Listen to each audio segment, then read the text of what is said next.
Merci à vous. Merci d'être en notre compagnie, mesdames et messieurs, en ce mercredi 25 mars 2019. C'est toujours la psychose, la peur par rapport au Covid-19. Tout au long de ce rendez-vous de ce mercredi, on va parler de deux axes. Au niveau de l'éducation, on sait que les enfants sont à la maison. On va essayer avec Irielou Brigitte, donc spécialiste en grammaire, tout ce qui est vraiment cours de français, de prendre certaines dispositions qu'on peut avoir quand on est à la maison. Et puis, on parlera aussi de prise en charge psychologique, c'est très important par ces temps qui courent. Matin Bonheur aujourd'hui aimerait s'incliner devant la mémoire d'une personnalité intemporelle de la musique. Hier, vous le savez, Emmanuel Ndjoké Dibango, alias Manu Dibango, est parti. Nos pensées courent ce matin vers sa famille, pensées pieuses à l'endroit de tous ses proches. Ici même dans ce studio, il a dirigé de manière magistrale l'orchestre de la RTI dans les années 70 avec beaucoup de succès. Matin Bonheur se poursuit tout de suite avec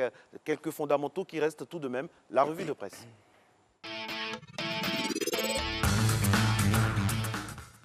Eh oui, bonjour à tous, bonjour donc à vous Renaud.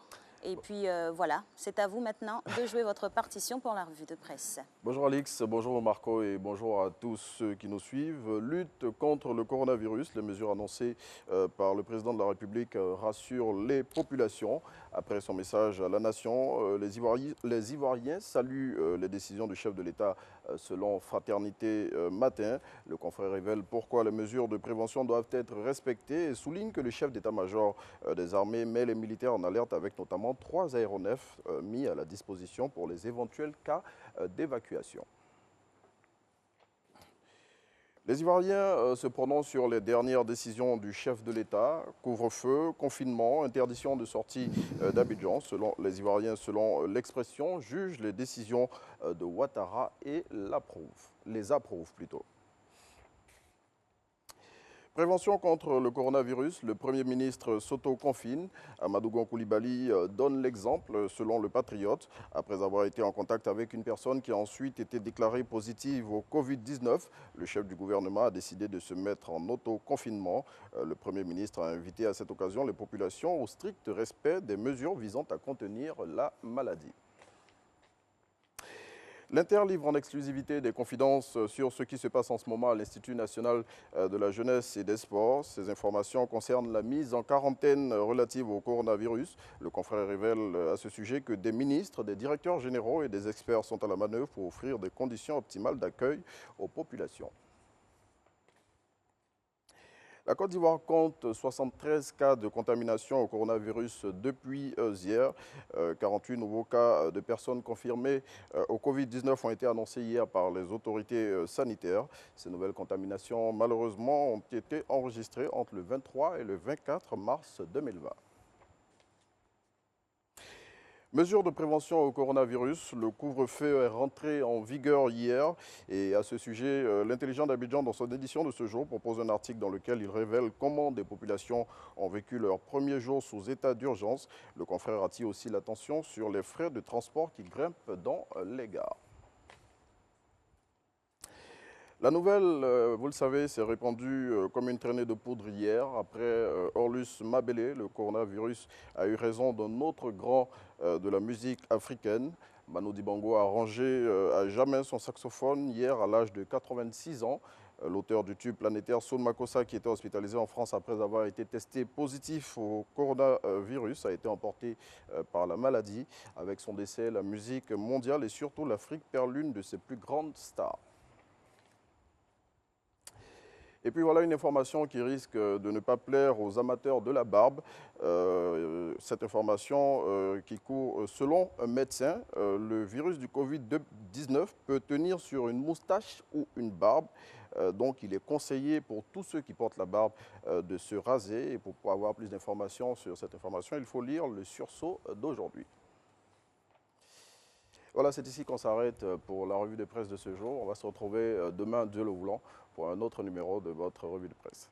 Très exactement. Merci à vous, Monsieur Renaud Kobia. Et c'est sûr que cette dernière information n'est pas faite pour plaire à tous les amateurs de barbe, que ce soit les femmes comme les hommes. Alors, nous, aujourd'hui, c'est mercredi. Dans le sommaire, on vous annonçait un programme adapté aussi à la jeunesse qui se retrouve du fait de cette maladie à la maison. On a décidé de leur apporter ce brin d'énergie et de folie par le truchement de notre cher coach Anissi Zadi.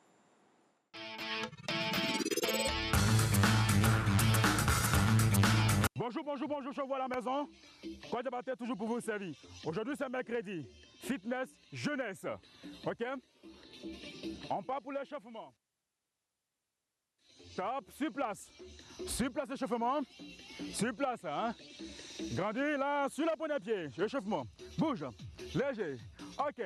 Avec bien sûr le sourire là. Oh, le sport, c'est magnifique. Souris. On nous regarde là. À la maison, vous chez vous. Vous nous regardez, hein? Travaillez comme nous à la maison. Bougez. Échauffement léger.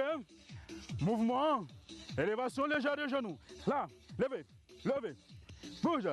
OK. On regarde droit devant. OK. Là, mouvement.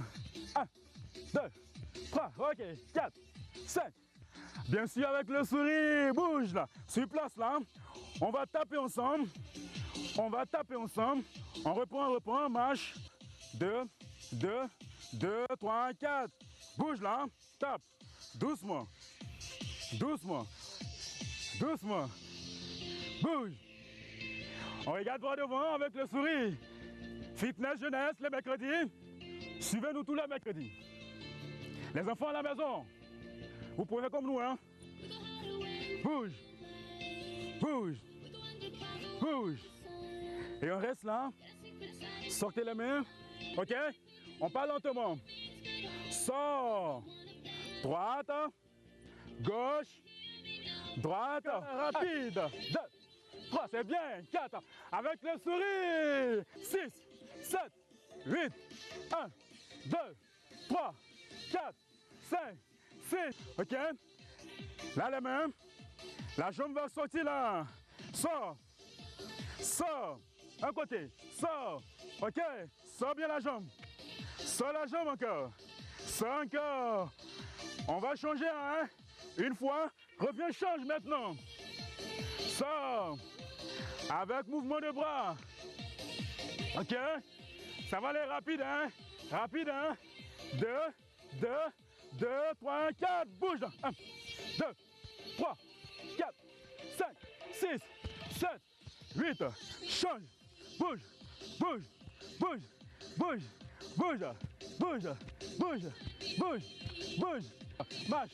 Marche, récupère. OK? Le mouvement, il est simple. On va entrelacer les doigts là. OK? Ensuite, le mouvement d'abord.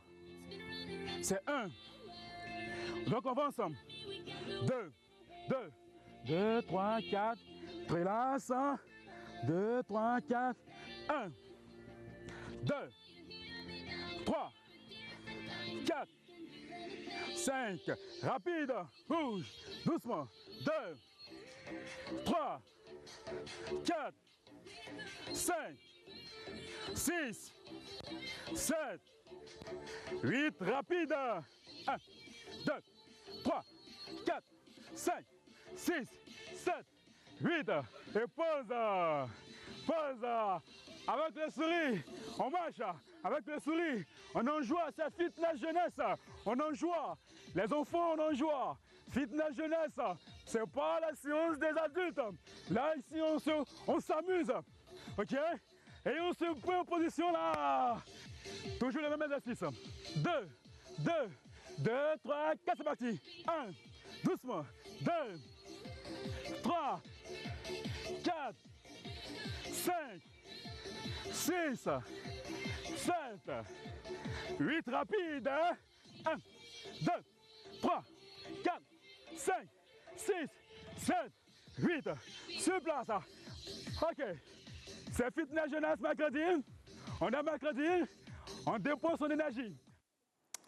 Merci infiniment à notre coach de ce mercredi. Matin Bonheur, vous le savez, a une dose d'éducation, de sensibilisation. Dans ce cadre-là, je l'annonçais donc dans le sommaire.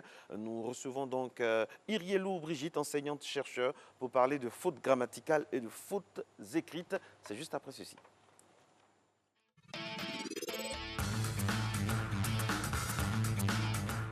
Eh oui, elle n'est pas nouvelle sur ce plateau. Ça fait toujours plaisir de la retrouver, d'autant plus qu'on apprend davantage et davantage sur la langue de Molière avec Madame Irielou Brigitte. On parle aujourd'hui de fautes grammaticales et de fautes écrites. Bonjour Madame, bienvenue.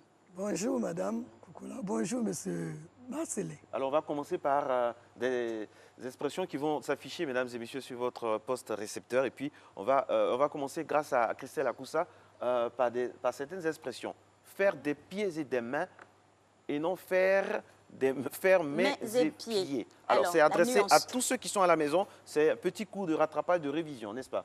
Oui, ça s'adresse manifestement à tous les francophiles en général et en particulier aux élèves et étudiants de Côte d'Ivoire. On ne parle pas, on ne s'exprime pas de la même façon à l'écrit et à l'oral. Il faut s'adapter à la situation solennelle dans laquelle on se trouve et à la personne à qui on s'adresse. En famille, avec des camarades, à l'école. Bien, faire des pieds et des mains, au lieu de faire mains et pieds. À l'oral, les locuteurs bouleversent lors d'apparition des mots. Ils omettent délibérément les articles. Oui. La grammaire normative prescriptive exige la place des éléments textuels. Il faut énoncer les pieds avant les mains. J'ai fait des pieds et des mains pour ramener Yahoo à la raison, mais il est resté tyrannique. Et non, j'ai fait mes pieds. Très bien. C'est bien compris pour tout le monde. Oui. Merci. Alors, on passe sûrement à une autre expression erronée dans le langage, avec bien sûr la complicité de Christelle Akoussa. C'est parti. J'ai l'impression que, et non, j'ai comme l'impression que. Effectivement, on entend nos sujets apprenants dire « j'ai comme l'impression que tu manges, j'ai comme l'impression que tu ne vas pas venir ». Non, c'est une entorse à la grammaire normative. Comme est un élément comparatif qui fait allusion à une image de façon explicite par opposition à la métaphore. Avec son interlocuteur, il ne fait pas allusion à une image. Il dit, j'ai l'impression tout court. J'ai l'impression que Il n'y a pas de comparaison à faire. Pas de comparaison. J'ai l'impression que tu es arrivé en retard ce matin. Exactement. Et non, j'ai comme l'impression. Évitez ça, s'il vous plaît. Le comme ici, il bouleverse tout. Bouleverse tout. Alors, troisième tableau, mesdames et messieurs, dans ce cadre-là de nos révisions. J'ai froid, j'ai faim, j'ai peur. Et non, j'ai très froid, j'ai très faim, j'ai très peur. Voilà, nos enfants disent, j'ai très froid, maman. Donne-moi une couverture. J'ai très faim, papa. Oui. C'est une maladresse. Hein? Dans la gradation ascendante des qualificatifs, très est un superlatif de supériorité qui s'érige au paroxysme. Son emploi idiomatique grammatical, c'est devant les adjectifs qualificatifs et les adverbes, et non devant les noms communs.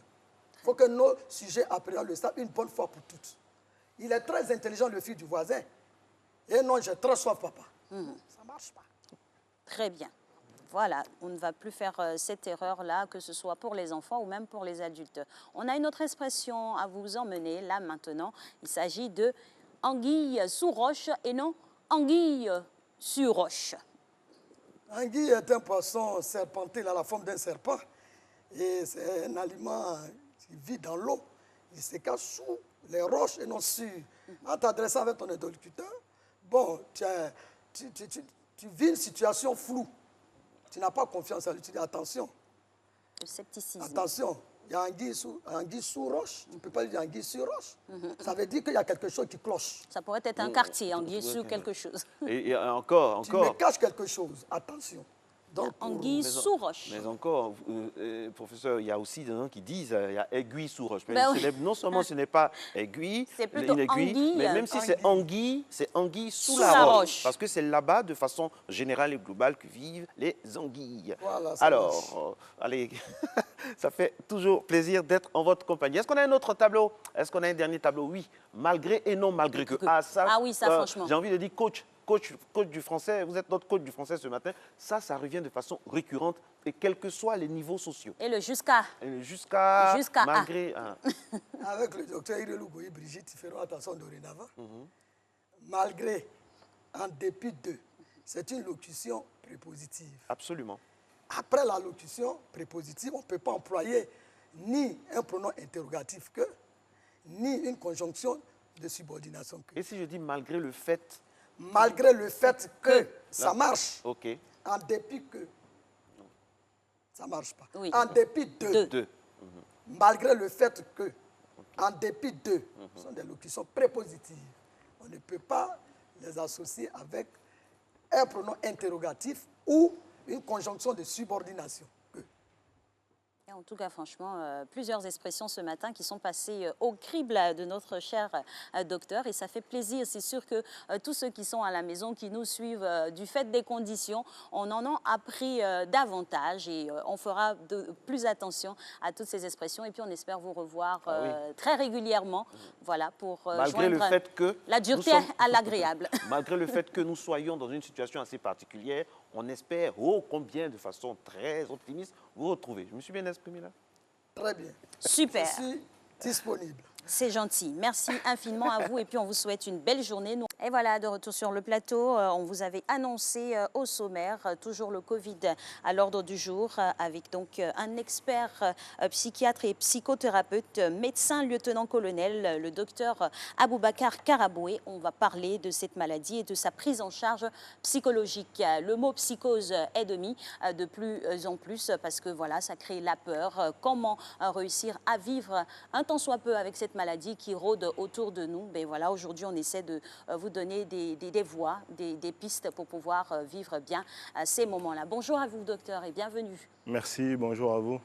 Alors, voilà, on va lancer le jingle et puis, bien sûr, épiloguer sur la question.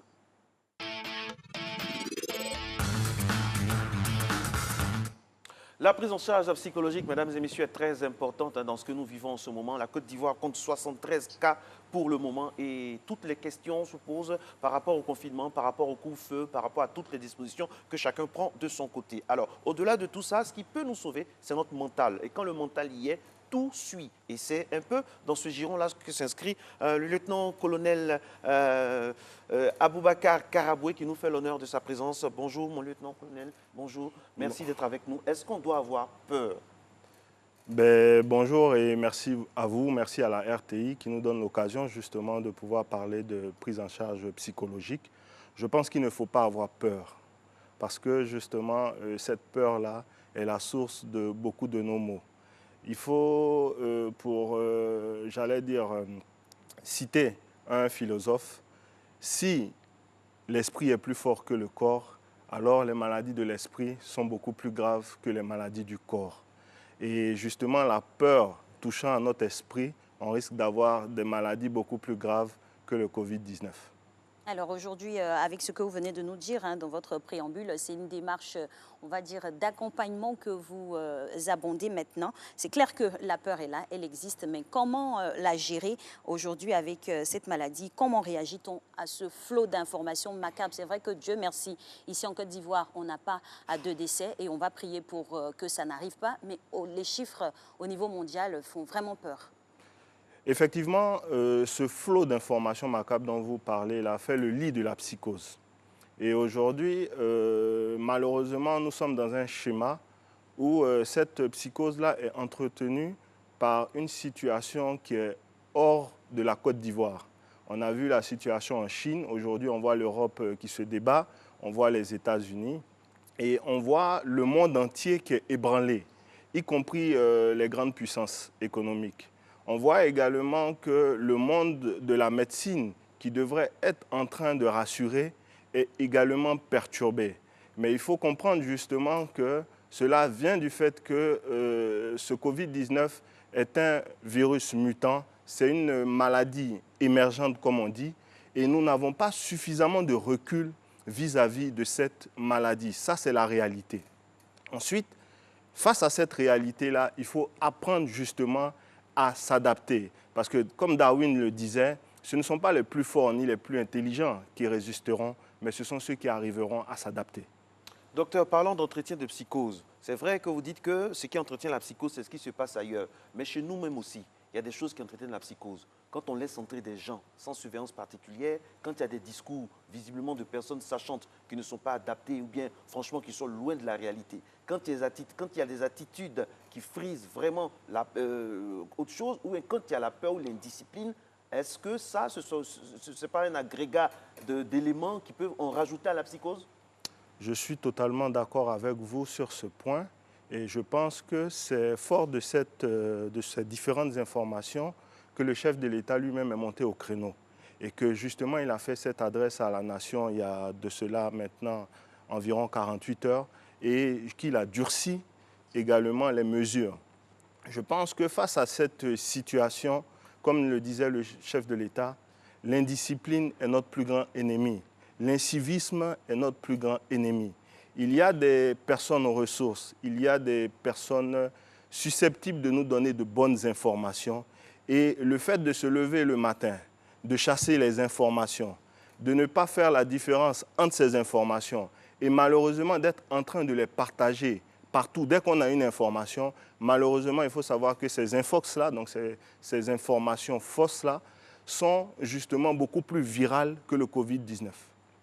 Alors, docteur, dans un écosystème comme le nôtre, hein, où on se dit, oui, il faut de l'adaptabilité à la maladie, aujourd'hui, nous en sommes à 73 cas avec un bond assez ahurissant. Hier seulement, on en avait 48 qui se sont ajoutés. On sait que l'Europe, il ne faut pas se le cacher, est beaucoup plus aiguillonnée en matière de système sanitaire que nous. La psychose, elle va enfler. Oui. Est-ce qu'on a des raisons d'avoir peur? Je dirais oui. Donc, il faut qu'on soit convaincu justement que le fait d'avoir peur, c'est normal. Parce que, comme je dis, on est conscient de ce que notre système sanitaire n'est pas suffisamment adapté pour faire face. D'ailleurs, les systèmes sanitaires beaucoup plus performants aujourd'hui n'arrivent pas à tenir.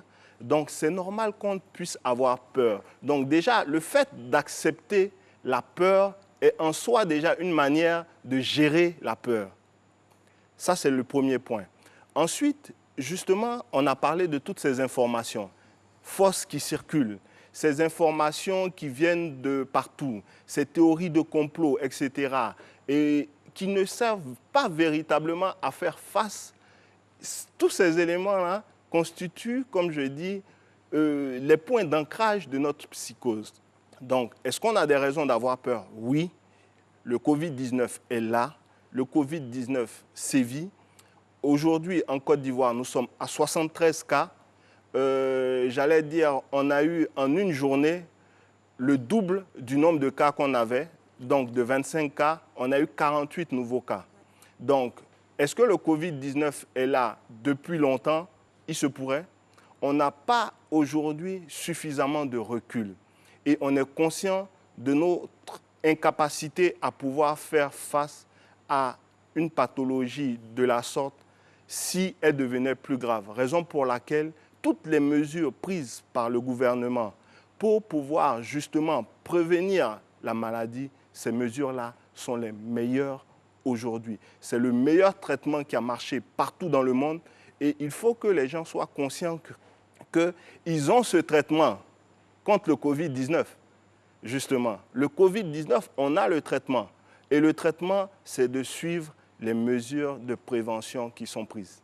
On ne le dira jamais assez. La suite de l'entretien avec Dr Karaboué, c'est dans quelques instants seulement, mesdames et messieurs. Je rappelle qu'il faut respecter les consignes d'usage. Et puis, par rapport à ce thème très important là, parce que tout est dans la tête, tout est basé sur le mental, nous sommes allés, grâce à la dextérité de notre reporter spécial, Emmanuel Bonzo, aller vous interroger par rapport à ce sujet.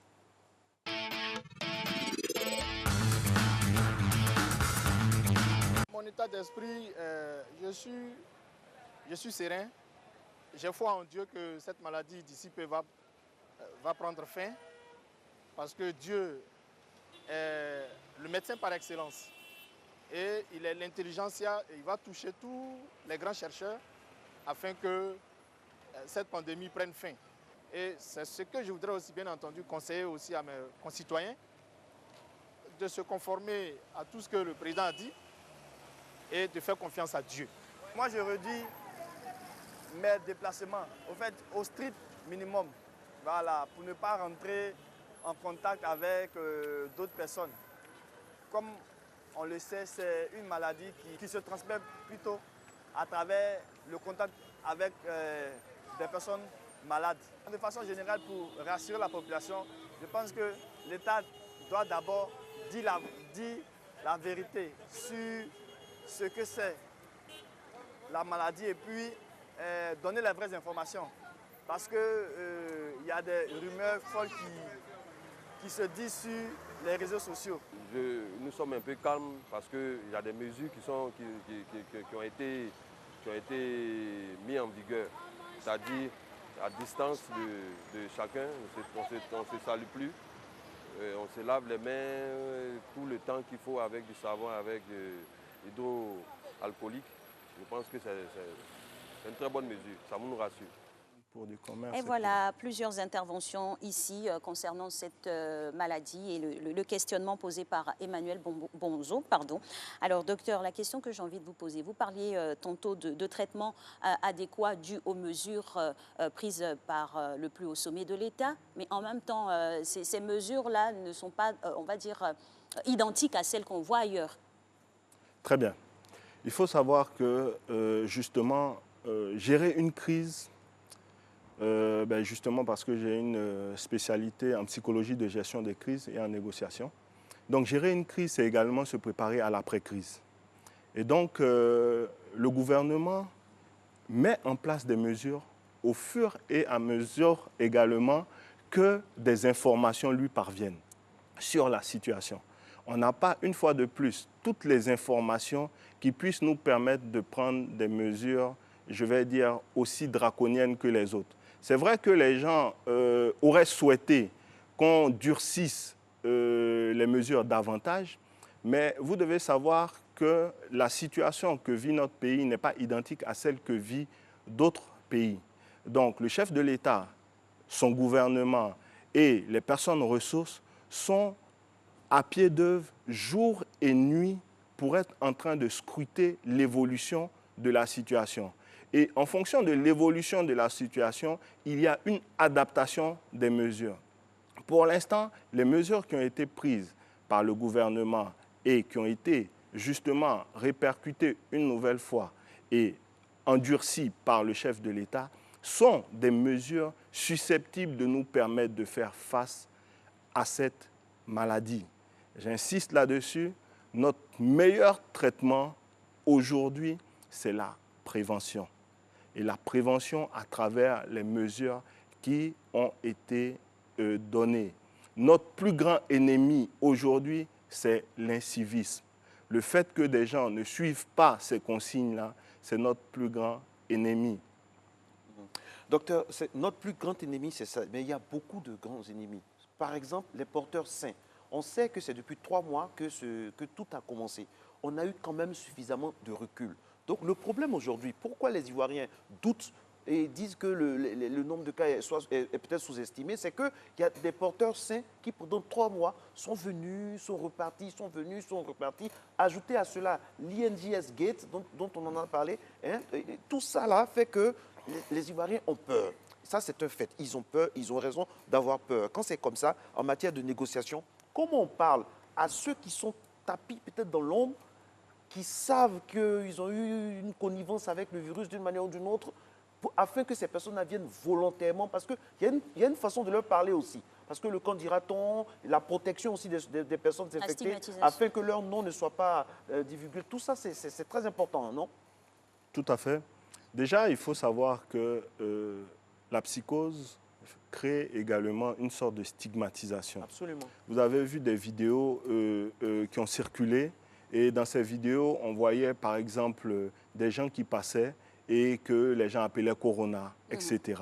Mais avec cette stigmatisation, comment pensez-vous que justement des personnes qui se sentent malades auront le courage de sortir? Si vous négociez?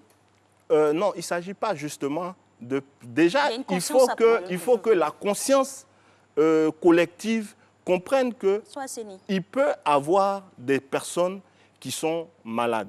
Ces personnes qui sont malades également et asymptomatiques surtout, justement, doivent savoir qu'elles peuvent être en train de contaminer d'autres personnes.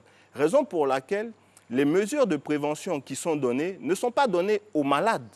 Ce sont des mesures de prévention pour tous. Qu'est-ce qu'on dit à ces personnes-là? Comment on leur parle en matière de négociation, de gestion des crises, afin qu'elles viennent de façon délibérée, quand on sait que tout le monde ne peut pas être discipliné? C'est la nature, c'est comme ça. Comment on fait pour que ces personnes aillent se confier le plus possible aux médecins pour prendre des dispositions? Non, mais la seule chose à leur dire, c'est que les dispositions sont prises pour pouvoir s'occuper de leur prise en charge.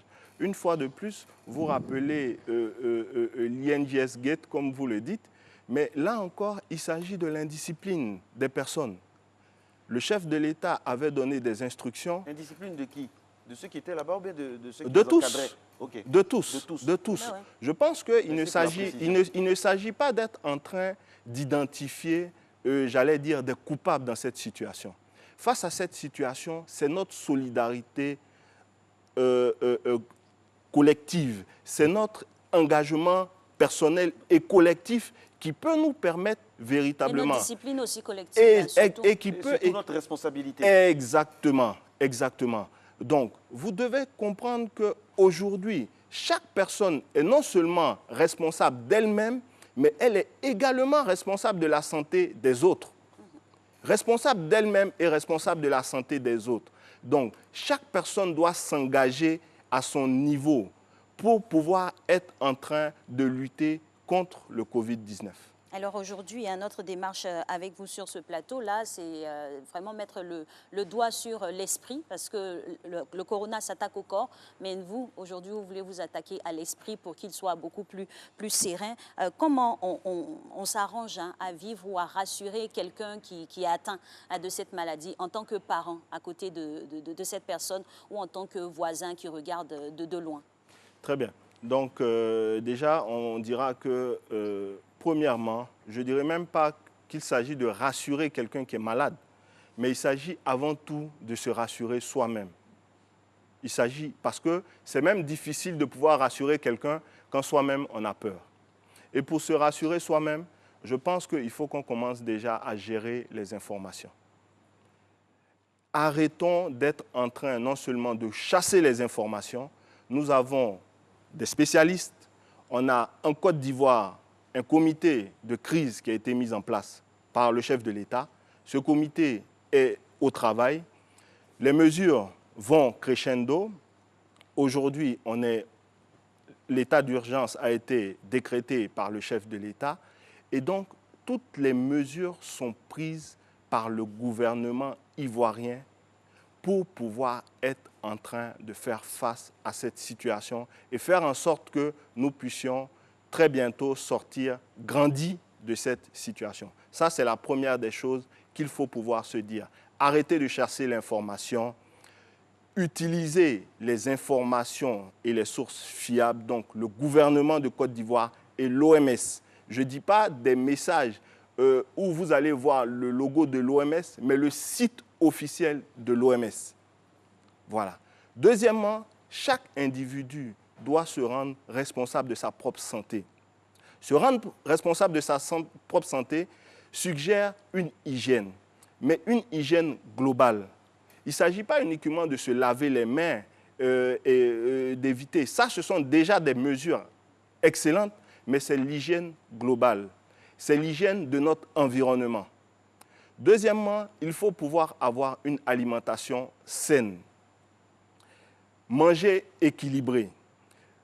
Faites de l'exercice physique. On peut rester chez soi dans un 15 mètres carrés et on peut être en train de faire de l'exercice physique. Même ce matin, vous avez eu encore à montrer, justement, et je vous en remercie, un certain nombre d'exercices physiques qu'on peut être en train de faire sur 1 mètre carré. On doit aussi, à côté de cela, parlant de nos enfants, essayer de maintenir une certaine routine en termes d'heures de réveil et d'heures pour se coucher. Il faut pouvoir leur mettre un programme pour qu'ils puissent être en train de réviser pour ceux qui vont encore à l'école. Pour ceux qui ne vont pas à l'école, il faut pouvoir leur mettre en place un emploi du temps pour qu'ils puissent être occupés sainement. Pour les parents, il s'agit pour eux également, aujourd'hui, que certains sont confinés à la maison, de pouvoir réapprendre à connaître leurs enfants, parler avec leurs enfants. Pour les couples, il s'agit également de réapprendre cette vie de couple, essayer de discuter d'un certain nombre de problèmes. Pour chaque individu, il s'agit d'être en train de se développer personnellement. Vous devez savoir que, à travers des crises, c'est vrai que des sociétés ont flanché, mais il y a aussi également un certain nombre de sociétés qui sont nées dans des crises et qui aujourd'hui continuent de survivre. Pour ceux qui font du télétravail, je leur recommanderais, parce qu'aujourd'hui, beaucoup d'entreprises ont eu à justement mettre en place du télétravail. Les employés sont chez eux et ils travaillent avec leur ordinateur ou par téléphone. Il faut qu'ils mettent en place des routines. Il ne faut pas se dire que nous sommes en vacances, nous sommes en train de faire face à une crise. Donc, mettre la routine suggère qu'ils se lèvent le matin, qu'ils s'habillent comme s'ils allaient au travail, qu'ils mettent un emploi du temps, qu'ils prennent aussi ce plaisir à être en train de mener cette activité professionnelle-là depuis chez eux. Ça va sauver énormément de vies et ça va nous permettre d'être sereins. Exactement. Merci infiniment, Dr Karaboué. Ce plateau est ouvert à tout moment pour vous. Alix, c'est fini pour aujourd'hui. Exactement. Merci infiniment pour votre contribution. Et puis à notre premier invité également, le docteur Irié Lou Brigitte. Merci de nous avoir suivis. On se retrouve demain, toujours Dieu voulant.